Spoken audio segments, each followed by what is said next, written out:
माता की।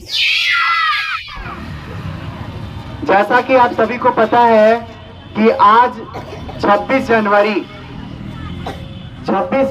1949, सभी को ये तारीख याद रखना होगा क्योंकि इस तारीख से हमारे देश को चलाने के लिए नियम बनना चालू हुआ था। अगर आपका गाड़ी है, आपका घर है, आपका मकान है, अगर आपका एक बैटरी वाला भी गाड़ी है तो उसका भी एक नियम होता है। आप लोग मेला में जाते हैं, मेला में से गाड़ी खरीदते हैं जिसमें चाबी ऐसे ऐसे गोल गोल घुमाते हैं, फिर रखते हैं तो गाड़ी आगे बढ़ने लगता है। देखे वो वाला गाड़ी आप लोग?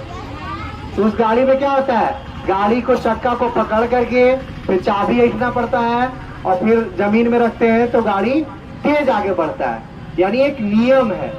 तो इसी तरीके से हमारे भारत देश को भी चलने के लिए एक नियम की आवश्यकता थी और उस नियम को लिखने में बहुत दिक्कत आ रहा था क्योंकि हमारा भारत देश केवल एक धर्म के लिए नहीं है। यहाँ हिंदू भी उतने ही लोगों संख्या में है, मुसलमान भी भाई लोग उतना ही संख्या में है, क्रिश्चियन भाई लोग उतना ही संख्या में है और भी बहुत सारे धर्म के लोग इस देश में खुशी पूर्वक रहते हैं। एक बार आप लोग जोर से हमारे भारत माता के लिए फिर से जयकारा लगाइए, भारत माता की। इसीलिए इस देश को चलाने के लिए जो नियम बनाना था उसमें लगभग 1 साल का समय लग गया क्योंकि 1949 से ये चालू हुआ बनना और 26 जनवरी 1950 को जाकर के हमारे देश में इसको लागू कर दिया गया।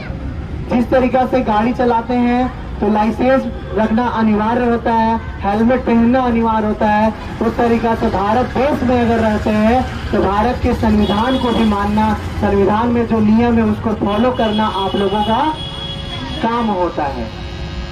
तो हम सभी बालक यहाँ से रेड रोज पब्लिक स्कूल से अपने देश के लिए क्या कर सकते हैं, अपने देश के भविष्य के लिए हम लोग अच्छे से पढ़ाई कर सकते हैं, आगे चल के साइंटिस्ट बनेंगे, आगे चल के पुलिस बनेंगे, आगे चल के डॉक्टर बनेंगे और देश को क्या करेंगे, सेवा देंगे।